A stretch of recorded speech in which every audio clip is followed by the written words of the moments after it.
Hello, Shaynna Blaze. I was going to do an introduction, but who the hell needs an introduction to Shaynna Blaze? Everyone knows who you are. Welcome. Thank you for being my other girl.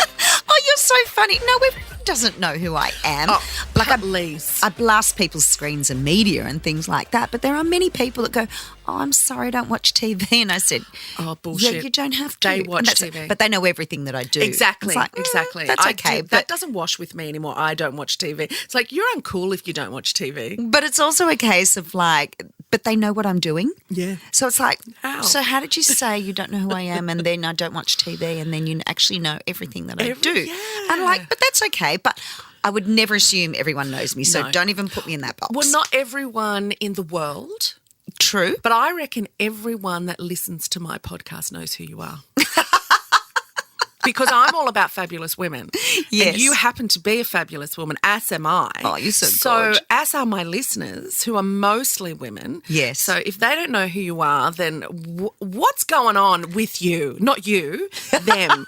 I love you because, not you, I do love you too. But no, the listeners I'm talking to, you know who Shaynna Blaze is. But the thing is also the younger generation really know me too because oh my God, we have savvy design people from the block and even selling houses. Like I used to say about selling houses, we actually fed a nation because the amount of people that would come up and say, you kept me awake at 12, you nurtured me as I'm breastfeeding my babies and now those babies are like 15, 16. Yes. So they know You're who like I a am. wiggle.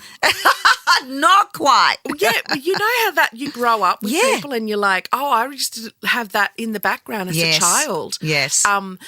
Talking about selling houses, I've told you this when I think I told you this when we first met. Me and Angie did Gogglebox. Yes. Foxtel. Like people used to think that it was a biased show and it never was. Like we would watch every show, every channel, and we could write off anyone that we wanted. But Angie always found it hilarious that I had an obsession with selling houses. And I was so like, funny. Until we watched it for Gogglebox. And then she was like, oh, this show is awesome. I said, I told you. You will get so into the beginning. Like you get in at the beginning and you have to go to the end. You can't wait. And it's such a journey. And it's so great. The three personalities that you and Andrew and Charlie brought so different to each other. I loved it. And because she was like, you have to be an oldie to watch it. And I'm like, no, you really don't. I said, breastfeeding babies watch it. Yeah. Exactly. And is it still going without you? Or? Yes, there are two other people, but I'm on constant repeat. So people think that I'm still doing it because they're still seeing me on the screens. And, you know, it's also distributed worldwide, so people know me from worldwide as well. So everyone in the world knows who you are. No, I was right. There's right regions. Oh, and did you love, like, that was pretty much your start on TV, yeah? Oh, it was. It was exactly the start on TV. I think the thing is I adored it from day one and with no expectations because I was just like, well, I'd never heard of it because it was the overseas version and there was no designer in the original. They had a designer but it was never on camera. It was a gardener, so they were feeling their way. And so I basically created my role in the fact that my audition was about designer taking people through, pulling it apart, what does it work, doesn't work. So my role just grew and in the first very series that I did, I never went to the house. So it was just Andrew and Charlie walking through and the producers are going, well, the biggest reveal is the interiors. Why isn't Shaynna there? So it slowly grew. So I think the thing is that in my mind, I didn't know anything about the show. There was no setting of as a designer. So I was the first one in that sort of world of selling houses. Yeah. And I was like, Foxtel, it's all about sport. If it doesn't work, no one will ever know. And I'll just slink away. I thought that when with Gogglebox, I was like, this sounds like the shittest show in the world. Yeah. And who cares? Because if it doesn't work, I'll just have it. Yeah. For decades down the track to watch and laugh at. Not knowing our two shows were going to be colliding. Yeah, or the blockbusters that they became. Yeah. The absolute cult followings. And I remember we did some promos for Gogglebox and we hadn't even seen any episodes and it was one where Andrew knew about Gogglebox because he'd seen the overseas version. I remember all of these. And we were sitting on a park bench and we were making up names of what Gogglebox, what Googlebox and Gogglebox and all that sort of thing. And we were laughing our heads off. And we knew people would watch it because, well, Big Brother's about watching people just there. Right. And we're such a voyeuristic world. You're right. Even more now than what it was. And I totally agree. Like Gogglebox, because it was on Channel 10 as well, or still is that no show was out of bounds. And it wasn't about slagging competition. It was just about honesty. And that's what I loved about Foxtel is the honesty. They let people be them. Yes. And, I was very grateful when then I started the block is that they allowed me to be me. Yes. So that's very rare. So rare. And it's so wonderful. I really like 9 like that because I was the same when I did Snack Masters. They were like, cute. Just be you. Yes. Just be you. I said, because I couldn't do a chemistry test with the other 2 hosts who I didn't know at the time were Poe and Scott. Yeah. And so they said, can you send us a video and just be you? Yeah. And they were like, this was the best. I was in lockdown. So I did a show about snacks. I would love to do a show about snacks. Let me just go to my pantry. And I went to Coles and was in the chocolate aisle and went, so this is my pantry. Because, you could never go out. And I had to go, I quickly went out 9 p.m. at night. Oh, my God, that's hilarious. To do a shop. Yes. It was, and they were like, this is exactly what we want. But see, your audition becomes what your role becomes, which is what mine was as well. And that's because you're being your authentic you. Yes. You don't have any boundaries. And it's one of those ones that you weren't told to be a presenter. Yeah. And mine was, I didn't know what a presenter was going to be. And I wasn't meant to be a presenter because my role was to be an informative, experienced interior designer. So that was my role. And everybody that was in design at the time, which wasn't design, you only had the only competition at that time of that type of show was Backyard Blitz. Yeah. Well, they didn't have a designer. Changing rooms. Yeah. Oh. No designers. So there were no designers in that role. No. And if you think about it and you break it back, there still isn't. No, that's there right. There still isn't. And even Neil is very happy to admit he is a editor. He's not a designer. So he doesn't do it. And he has help and all that sort of thing. And even the person that's taken the role of selling houses, she's an editor. Yeah. Well, what about She's Love not a It or designer. List It? He's an editor. Yeah. He has a team. Yeah, he gives guidelines, but he doesn't design it. No. So when I break it back, and I was really thinking about that the other day, is that I actually still am the only interior designer in Australia that does these things. Oh my so God, you that heard was it sort here of one where first, I went, oh, that's a bit cool. So let me ask you. I'm sure someone will come back and be, but what about this person? Yeah. We're like, no, editor. Yeah. We'll prove you wrong again. No, but as far as selling houses and the block goes, very different, hands-on in selling houses. Oh, God, yes. I've got I reckon hundreds of images in my mind of you with a cushion pulling off the tags and always thinking, gee, she's got strong hands because those little plasticky bits, they rip your fingers and I'm like, you just pull those things off like butter. Well, you know what? It was a case of, painting arms in the fact that you're rollering all the time, you're doing it and you're lifting up furniture. So, had strength. But it was also a case when we do those shots, it's so quick because we do it in 3 days. And most of the time it's 6 o'clock, got to get out and we've got to get a flight. Yeah. So it is just necessity because once you do it. They always show you doing it. Yes. So that was quite funny. So it became out of a necessity of who the sponsors were and there was no way you could say it. So we'll just get Bronga, who is, the cameraman from the whole series of when we were doing it. He said, we'll get a close-up. And then all of a sudden it became a drinking game. People would watch it and go, how many times she's going to put. So it became a drinking game. Right. So then it was just one of those things of how many can we do in an episode. So we were in on the game. So we knew exactly what people were saying once it aired and go, oh, yeah, let's take this to the next level. So then people are talking about my obsession with it. It's like, no, we got you to do this. Smart. We got you to talk about it. Oh, God, yes. So that's where things happen organically. Yeah. So, okay, hands-on in that. With the block, you critique. Yes, absolutely. How, you've got nothing to do with the design. Nothing. So Nothing whatsoever. How antsy does your hands get? Do you want to move things? Look, I think the first couple of years I did. and say if this goes here and that goes there, but then it really mucks up the before and afters of what they're doing. Right. Yeah. So, look, it is. And I think the thing is that, you know, people are going, oh, but you don't know what you're talking about. It's like, well, I've got 40 years experience. Yeah. I used to say 30 because it made me sound old. It was like, well, actually, I've got 40 years experience.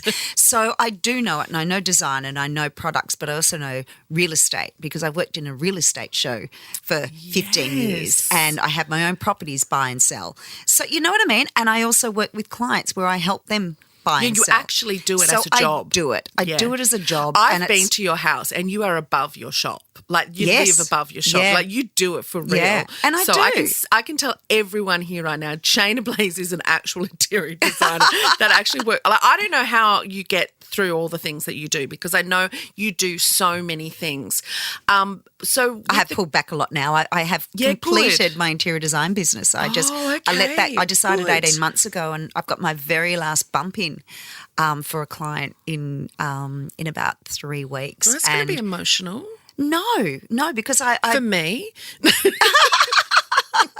No, not emotional. No, because I'm done. I'm done. These clients are possibly the best clients I could ever ask for. They're the most beautiful people. Good. They were very trusting and they've gone with the whole plan. Because a lot of the time, like I do a client's house and I never do pictures of it because they get to that last 20% and they've either run out of money or they want to completely throw their own personality in it and they're not understanding the process. And then I go, well, I can't photograph that. No, because you can't put your name to exactly publicly. Yeah, So I'm not. It just got me on so many things in the fact that they've come to me for help and full debriefing and we pull it apart and we make it and then all of a sudden they become the expert at the end and it's like, well, that's not where we're going. No. So my goal and what I've got in action is to do my own. Oh, good. Which I've been stopped a lot to do that. So that's my focus from here forward in design. The TV show Country Home Rescue. Yes. I loved it. Absolutely loved it. And because nearly killed me. Yeah, I bet it looked like it did. Yeah. That was, so that was a house that you had for a shoot for your children. Movie that they did. Which you came and saw. Which I came and saw. We'll talk about that in a second. But you ended up, did they buy, for the movie, was it bought? Yes. Yeah. Okay. So I bought the house for the movie and I was going to instantly flip it. Yep. Okay. Yes. Okay. And then you presented that as an idea, pitched that, and they picked it up. Yep. Great. Whoever said yes to that is really smart. Foxtel said no first because I was with Foxtel and this was probably 7-8 months before the pandemic. So it was actually agreed to and then Channel 9 said yes in early 2020 and then the pandemic hit. And then when I did Celebrity Apprentice and I won, they go, can we revisit that show? And that's how it happened. Yeah, right. Yeah. Okay. Yeah. Because, you're a hot property. Pun intended. Pun intended. But that looked like from the house that was in the movie. Yes. Yes. It was such a great house for that movie because it was, I'm assuming, set in the 80s, the movie? Set in late 90s. Oh, okay. Yeah, okay. set in late. Sorry, no. Late 80s? No, 90s. Okay. No, it was late 80s, 90s. No, you're right. Sorry. Because the house was perfect for that. And that's why we did it because for us to get a set like that and for us to get that type of thing, it just wasn't going to happen. No. Yeah. Well, tell us about the movie. Yeah, so that was a movie my kids made because Jess, my son's an actor, screenwriter, and Carly, my daughter's an editor. So they wanted to make a short movie, a short film, and they sort of did all these ideas for grants. And a lot of the grants were about filmmaking with women, so they had to be 80% female. So my son was the token male, and they missed out on all the grants. And it was basically more about fantasy, about the fort, and it was about called The Cycle. So it was more about the mother and the son about the cycle of violence and that sort of thing. But it was only like a synopsis. It was very small. And then I did a candlelight vigil for Safe Steps. So every year they have a candlelight vigil. And my son Jess and his partner Emma at the time, who's now full-time partner. They were just girlfriend and boyfriend. Yep. They're full on now. They've got kids. Yeah, they do. But they came along to see the candlelight vigil. We'd missed out on all the grants a couple of weeks before was the last one. And as we're at the end of the candlelight vigil, I hadn't realised that they were going to do a roll call of all the names of women and children with their age that had been murdered by a partner or former partner. Oh, my God. Absolutely stopped me in my tracks. Yeah. And then I'm looking in front of me of these MLC girls who are 15 and 16 who are MLC there to support family and domestic violence, and it's a candlelight vigil, and I'm looking at these girls and I go, well, this could be you. Yeah. I'm looking at the youth of where it goes, and that's where it starts. And, you know, it's where you're learning your first relationship and where you go, and that sort of sticks in where it's going. And my kids had gone by then, and I rang them on the way home and I said, look, I don't know how we're going to make this movie, but we've got to. And that's where I felt like my purpose was, because I had been asked to be MC for quite a few different charities, be involved, and I always knew I had to pick one. It's time to move forward. And that's where I went, this is where I can make change. And seeing these young girls in their school uniforms, and, you know, it is incredible how much it is really poignant of where we are in this world today. Well, yeah, and it's worse. You're saying MLC girls as well, Methodist Ladies College. Yeah. So private school. Yes. Money. Yep. That's the one thing about DV is that it doesn't discriminate. And a lot of people really will try to push that narrative. It happens in lower socioeconomic areas a lot more. It's just simply not true. It can happen to absolutely anyone, anytime. Well, with men's behavioural programs, they find that possibly, and I'm not the stat and I'm not the person, so this is, you find it out yourself, but with men's behavioural programs, the people with money and high level doctors, surgeons, dentists are the worst because they keep it more underground, the threat of financial distress and control. And the partners do as well for that, like for saving face as well. Like it's an absolute shame, and they think they're going to be painted as women in poor areas like that. Like it's there's so much. Well, they will be. They'll end up homeless because they will actually make their life hell, and they will take them to the court. This is me just projecting other things, so please don't people say this is what always happens, is that they will use their money in courts to make them lose everything. Happens and all I've the time. seen it many times. Many times. There's an amazing woman on Instagram. Her profile is Laura Richards Laura Richards, and she is in America. Oh no, that's Caitlin Jorgensen. These are the two women I follow. Yeah, and they are the big ones who really help women in the courts. Yes, like they will give you free information on Instagram about what they will do, what your partner will do to you in court, and how to respond to that instead of making it go forever, and you know how that these two women will equip you with what you need to kind of please send that to me. That's amazing. Absolutely. Well, and anyone listening, those two particular profiles, Laura Richards and Caitlin Jorgensen. Caitlin in particular, she's from the US. Laura is from the UK. Yeah. And Laura has gone a little bit towards other things, but Caitlin is all about the courts. Yeah. And our legal system is not the same, but when it comes to certain things, very the same. It is very the same. Painting the picture of again, it's the victim shaming. Yes. And you've got somebody who is totally distressed going to the courts because the whole threat is losing your children. Yeah. In the end, that's what is a tool used against them. So the threats and the coercive control and the dominance of that person. We just had Victoria Devine on from She's the Money podcast and financial advisor. Incredible woman, because she's all about empowering women with finances and money. And she is a massive advocate for super early for women, keeping your own accounts, that kind of thing, because of the women that get left in their midlife with nothing, and you know the homelessness crisis that is the middle-aged women who have been left for someone younger and have had their money, like all of a sudden their card's been cut, and you know women who, she said, unfortunately she's seen it so many times, women who have said, I once upon a time said that will never happen to us. That will never, like you have to. You don't go into a marriage or relationship thinking that is, and it happens so small and slowly, and you know, I still get angry that I didn't have the words, but I remember when I was doing a bit of publicity for the movie, and I had a guy in South Australia, I won't say his name, but I was on radio, and he said to me, like, well, you've said that you've been in that situation. He goes, you're an intelligent woman. Why didn't you leave? And I just stopped in my tracks and I said, well, this is victim shaming. This is not what it's about. But the fact he goes, whoa. And that's the problem we have is that we straight away go, well, why didn't she leave? Yes. Well, they are mentally coerced, physically, financially. There's so much there. Slow. And you never would go out with someone that you think is going to end up doing that to you.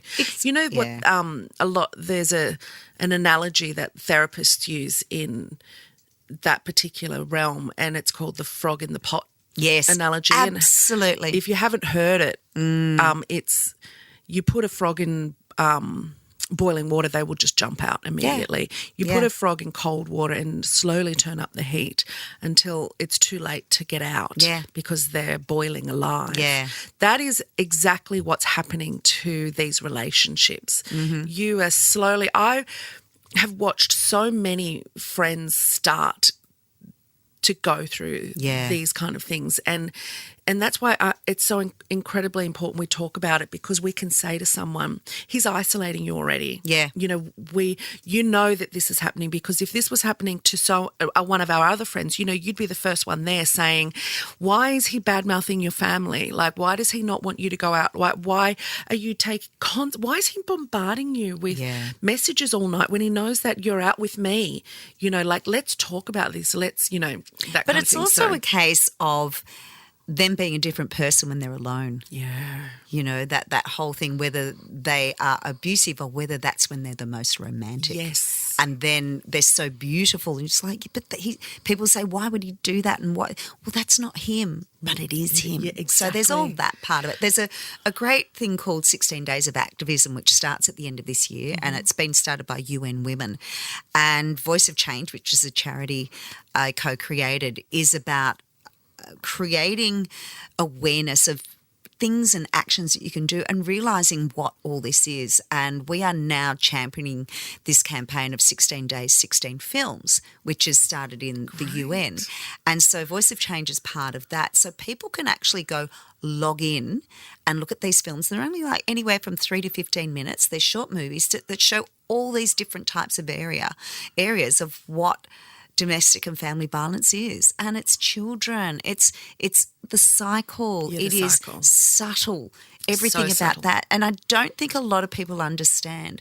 And we've had a lot of people come to the movie, and this one's a really interesting one that don't realise that they're in an abusive relationship. Yeah. And we had this screening in Hobart where it was family and domestic violence lawyers, high court judges, and all the police. And one person came up to me at the end and goes, I've been a psychologist for 30, 40 years, and that's my career of children and reporting for the court cases.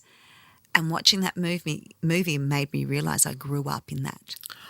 And he said, I just cannot believe that I've ended up in this area subconsciously because I wanted to support these children and these women and realise that this was where I came from. And that is how subtle it is. Yeah. That you don't realise where you've come from. Like, you build up a lot of strength and say, I won't let those choices rule my life, and they don't. But you don't realise where they came from. Yeah, well, that's it. And I really implore people to have a look at 16 Days of Activism to help learn what it is, and just tap into it, and you will actually learn something for conversations. Yeah. It's really powerful. So how can we just Google 16 Days of Activism? 16 Days of Activism. Look at Voice of Change. We're getting some pages up that should be up in the next couple of weeks of how to access 16 Days, 16 Films. Right. And so I'll help you. I'll get a link we'll of what put that all is. of those into the show notes. Yeah. Also, the movie, we can put the link in for anyone that wants to watch the movie.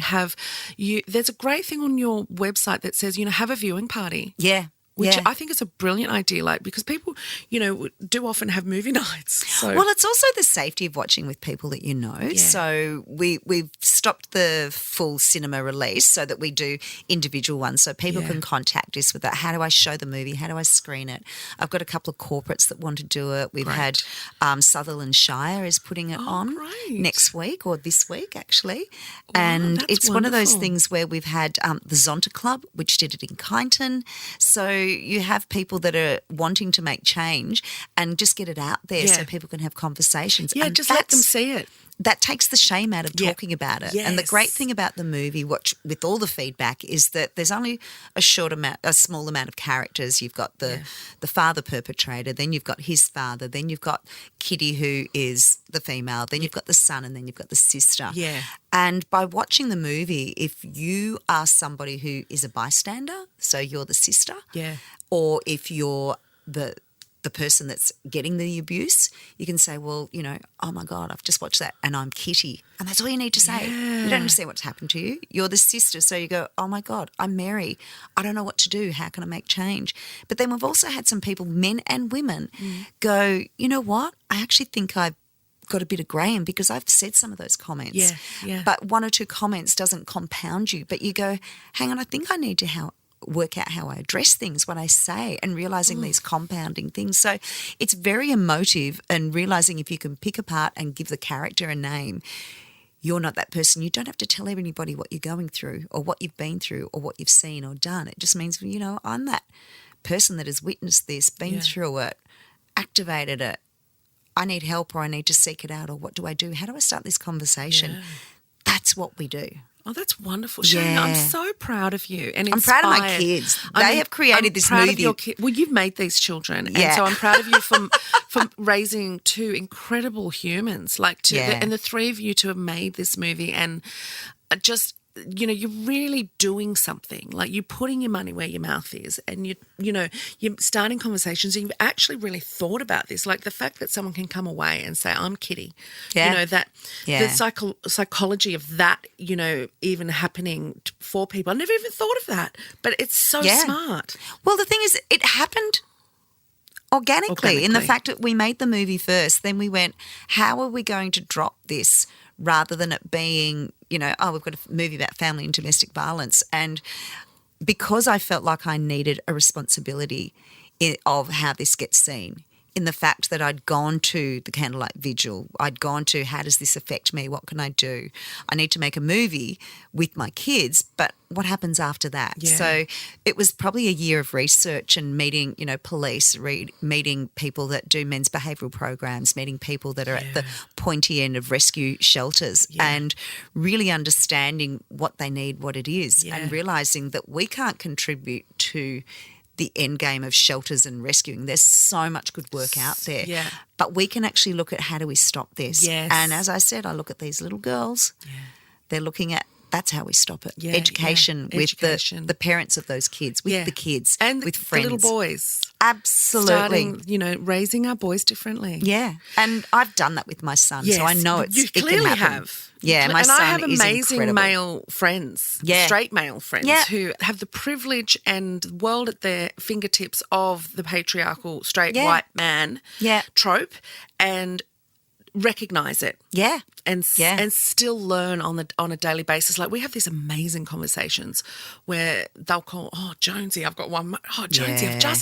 I want to chat about this and this, because do you think about that?" And I'm like, "Yeah, all the time." Yeah. Oh my God, he'll say, "That's blown my mind that Yeah. you women have to think about this kind of thing." I said, "I'm just so glad Yeah. that you are seeing this, and you're going to keep learning until the day you die more, because there is so much to learn." My singer! Oh, my God. Call me! I knew it was you from that song, but the week before I didn't know it was you. From the second song. From the second song. Oh, because the second song threw everybody. No, I knew. I'd heard you sing on a few occasions. Yeah. And that's when I knew, oh, no, that's Shayna's voice. That's Shayna's singing. Yep, My yep. brother didn't think Didn't it was know. me because my sister-in-law is going, oh, that's Shaynna, that's your sister. And he goes, no, her voice is a lot deeper. It's not as high as that. And I'm going, well, my brother hasn't heard me sing for a very long time, and my voice was a lot deeper. It had a deeper tone. And you can hit notes that he may not have ever seen you hit before. Yeah, Or songs that he's never seen you sing before. Yeah. And that's a thing about being a versatile singer is that some people just don't realise how versatile you can be, especially I used to be a professional jazz singer as well. And that's a very different. Hello, how have we not heard I this? know. Well, it's the same as you. Yes. Like, I used to work in jazz bars like in the noughties when it was a really big thing, Gatsby and all of that kind of thing. Same there. There was so much work. And that was so the much. only like Manchester Lane, I had a residency for 18 months. Yeah. It was just divine. That would have been my dream. Well, I was in Sydney at the time and I was in Darlinghurst, so I had a residency up there and it was just amazing. Like Baz Luhrmann lived behind our bar, so he used to come in and I'd be like, do you want me to be in your movie? And he'd go, no. Dying to hear you sing. Oh, yeah, well, maybe one day you will on Masked Singer. Maybe. No, you know, I got asked to do the very first Masked Singer. Did you? Yeah, and How I said cool. yes, and then I heard nothing. And then well, let's put it out to the ether now. And then Stephen Tate rang. He was the head of entertainment at Channel 10. He rang for a contact for something and I went, hey, just while I've got you, what the hell happened to Masked Singer? And he goes, oh, we went with someone else. Sorry about that. There's 12 of them. Yeah, and that was the very first season. Right. Very first season. I was like, oh, well, and he goes, I've got in mind for you something else. So get your dancing shoes ready. I said, I'm not doing Dancing with the Stars. I can't. I've got bad knees. I said, I'm sorry. That's never, ever going to happen. Now it's gone over to 7 and they were trying me for last year. And I'm like, I would do Dancing with the Stars in a heartbeat. Because I can dance, but not anymore. Yeah. I can hardly walk anymore from my knees and my back. Oh, my God. Wow. I was like, but then, I went and spoke to my doctor about it and said, like, can I get my knees looked at, like, properly? Yes, because I don't know if there's real problems or if maybe I need surgery or something. Like maybe I'm at that age and I'm just in massive denial. I had them done and my hips. Really? which are hurting because of the knees. Yeah.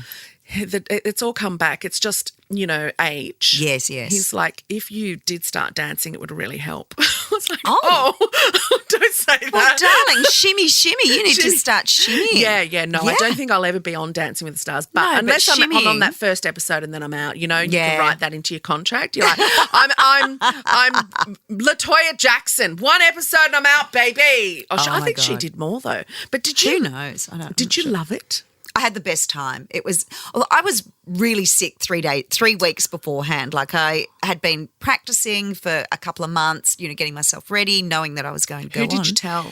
Well, there was this 4 people. Yeah, 4. There was 4 people. So it was my management, my EA, and my management's assistant and my social media person. So your 4 kids, people. Your kids That's didn't it. even, okay. No, so not just at all. business, just business Just people. business. Okay. That's it. We'll keep it under wraps because and we fun. did the same. We did the same with Celebrity Apprentice. My kids knew, but we had to keep it under wraps. So no one knew why I was going up there till it was came out. And you won Celebrity Apprentice. Which is insane. Not insane at all. I could tell you were going to win from the get-go. That's too much faith. Can I tell you I was supposed to be on that season? Oh, my God, we would have had so much fun. We would, although I'm the worst when I have to do things for a really long time. I get really hangry. Well, I have a daughter gets hangry, so I know how to handle that. You would have been great with me. Well, that's why Martha and I known? was so good because she is such a boss girl, but at the same time, she is almost the same age as my daughter. And so she had those moments where she needed her mum because her mum was actually in Big Brother. So we had that really great bond. I do love Martha. Can I say she's amazing? Yeah, she is amazing. She knows is. exactly what she's doing. She's a smart, savvy woman. That's right. And she seems it. And she played a lot of people really well. And I gave her the side eye a few times. I can see you. I know what you're doing. You were a great. Yeah. Well, I said no because of Trump. I just said I don't want anything to do with a show that has anything to do. And they said it's not him. Well, you know what? I did the same. Did you? But it was also with. I found out it was Lord Sugar, and I knew that there was a lot with Lord Sugar and with Piers Morgan. So I initially, because I said they're quite bullying online. I've seen what they've done, like big Twitter people, as we are, not anymore.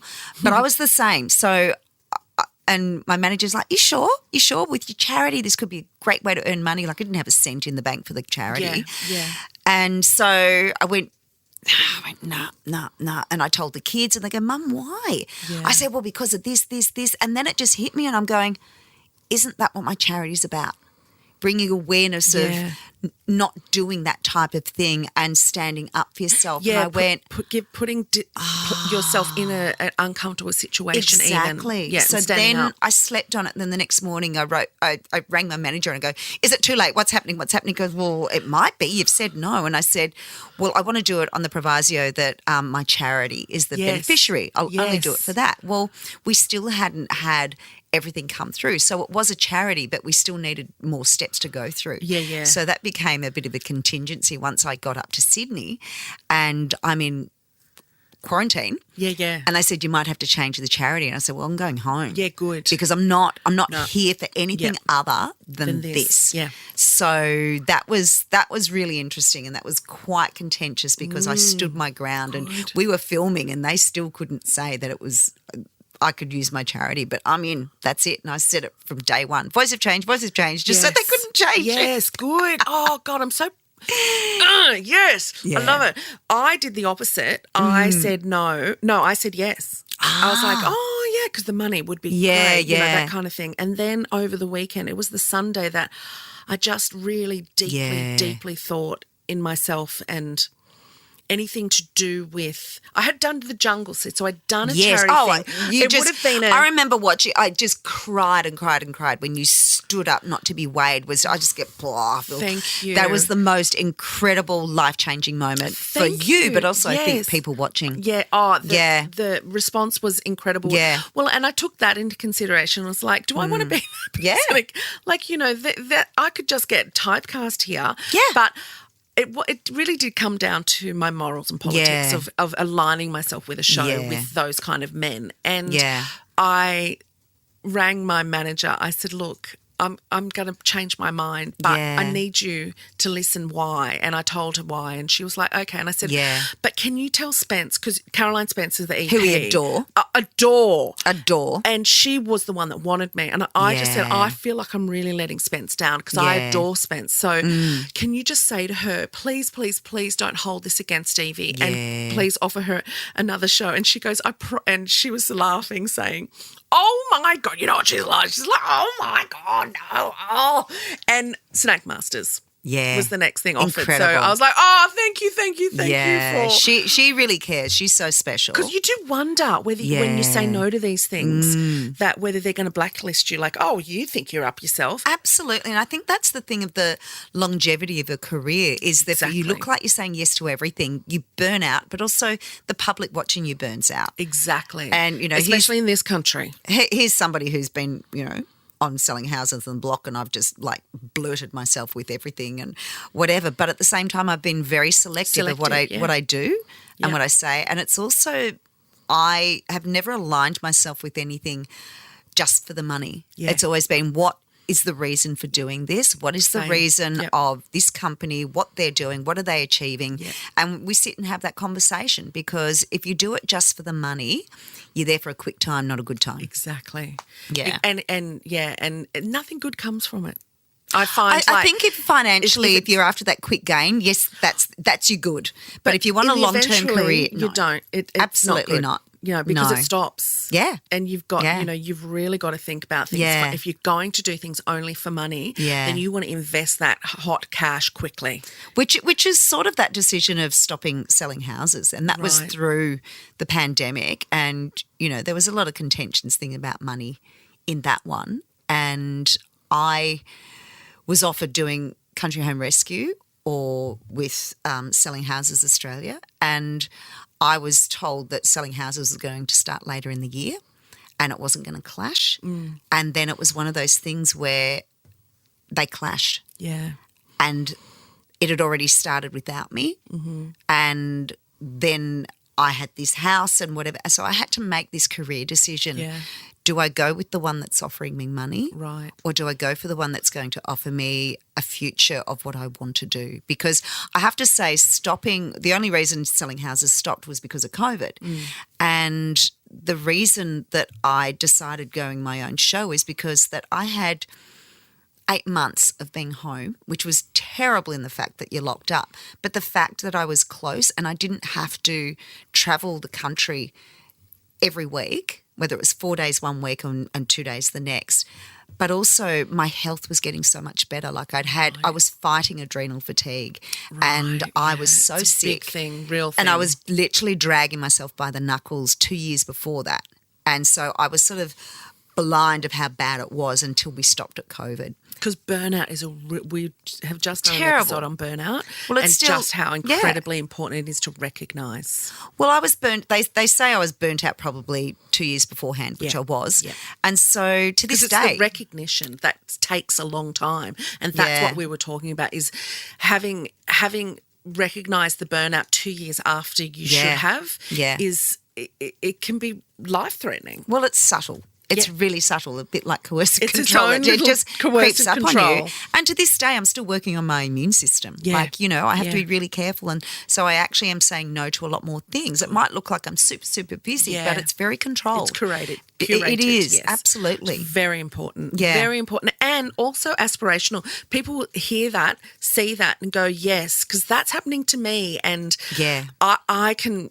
Yeah, it's giving power. Knowledge is power, and wisdom really helps when you hear someone that you really look up to on the TV or radio, and you go, "Oh, that's I could do that. That's great advice." So great advice. Yeah, and I think the thing is, like adrenal fatigue, if quite a few people have poo-pooed it. I've lived it. I know it. Oh, I know I it. swear I had autoimmune disease, and adrenal fatigue is awful. Yeah, I was very lucky that I didn't get chronic fatigue. Right. Well, I got CFS. Well, I was on the CFS, edge. and I was on the edge of that one. it is I'm dealing with it still to this day. Like I've had it for nearly 20 years now. Wow. And it is And I've got friends with chronic fatigue, is so I know the exactly worst. how much they have to measure their life, what they have to Everything. make time for this, time for that, and I admire them. So I admire you so Thank much that you you. dealt with it 20 years ago and you're still working on that because, it's But adrenal huge. fatigue, the same. I admire you for making the decisions because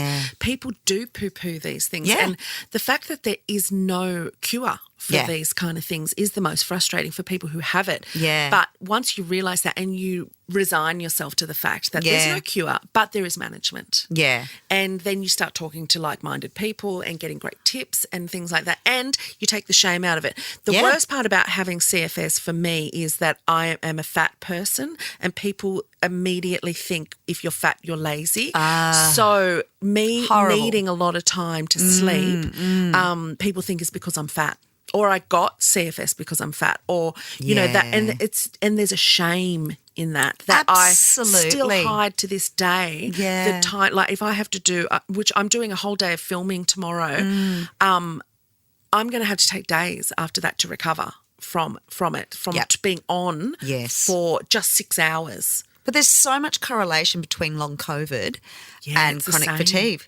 And I feel like you are allowed to now have chronic fatigue because long COVID is so prevalent and people are looking for answers. It's the one good thing that has really come out of COVID. Not just one. There's a few things that are great that I think people have really realised how little they need in the world to be happy. Yeah, COVID has helped us totally. do that. And also because of long COVID, we've also got professionals taking chronic fatigue seriously. Absolutely. Because of that, trying to find cures or actual remedies or treatments that really do work. So because basic blood tests don't, you get a blood test, there's nothing. And that was with me also, is that I was getting tests. Well, that's fine. Your iron's a bit low or this and that, but it had to go deeper and deeper and deeper. And there's not a lot of specialists here. No, there's not. What they're looking for. They don't know what they're looking at. Yeah. I have mold allergy and my CFS came from black mold, being exposed for about 4 years to black mold. Wow. So the damage it did in those 4 years, 4 months was enough. Yeah. But that there are 2 mould experts in this country. I ended up having to get to the state, not go physically to the States, but talk to the States because the professionals over there had gotten right into it after Hurricane Katrina in New Orleans, and like all of these people and buildings that were damaged and continued to be damaged, but just the respiratory problems of people and with mould exposure and I guess, I don't know if I have an allergy, but it's a mould poisoning. Yeah, absolutely.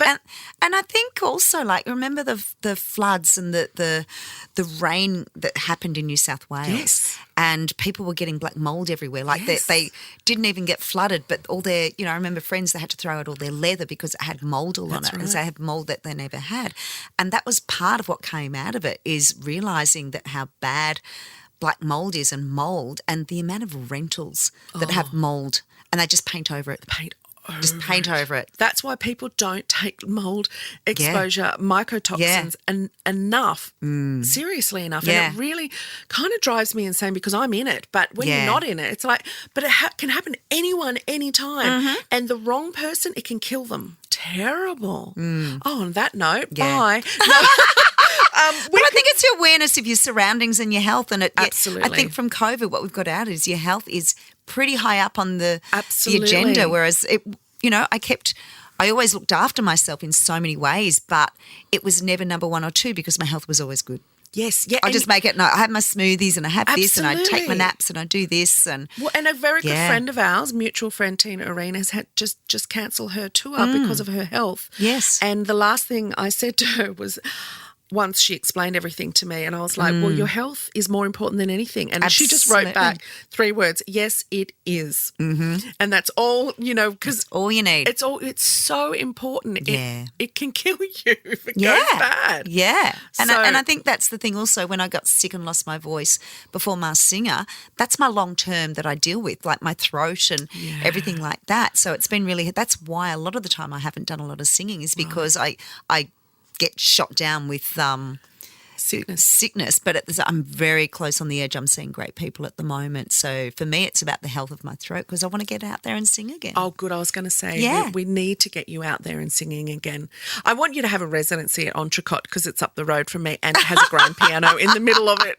Isn't that a beautiful venue with the piano in there? I love it. Like that, Mr. Jones. He's fabulous, and Brahm, like the interiors, and we have our Sac Crew Club where we used to be at the Entrecôte when it was opposite the Botanical Gardens, and we used to go there like every Saturday, and we'd do our little, faux walk. We'll do a little faux walk around the tan to justify our 4-hour, breakfast that turned into lunch half the time. I wish I knew you then. I wouldn't do the walk. I'd just meet you for the Well, 4 we had hours. a few people that did that too. But we'd be sitting there in our active wear, and we did nothing. Oh. We did like a little power walk or a small, there was 2 groups. We all started off together, and then there was the breakaway group and the stragglers. And we all ended up at Entrecôte together, and it was wonderful. You see, an Entrecôte isn't like that anymore because it only opens for dinner and lunch. But it has just had a little marché next to it open up, but it's not the same. No, you can't do that long breakfast that turns into lunch, but we might have to have a chat to them about that. Yeah, I think we should.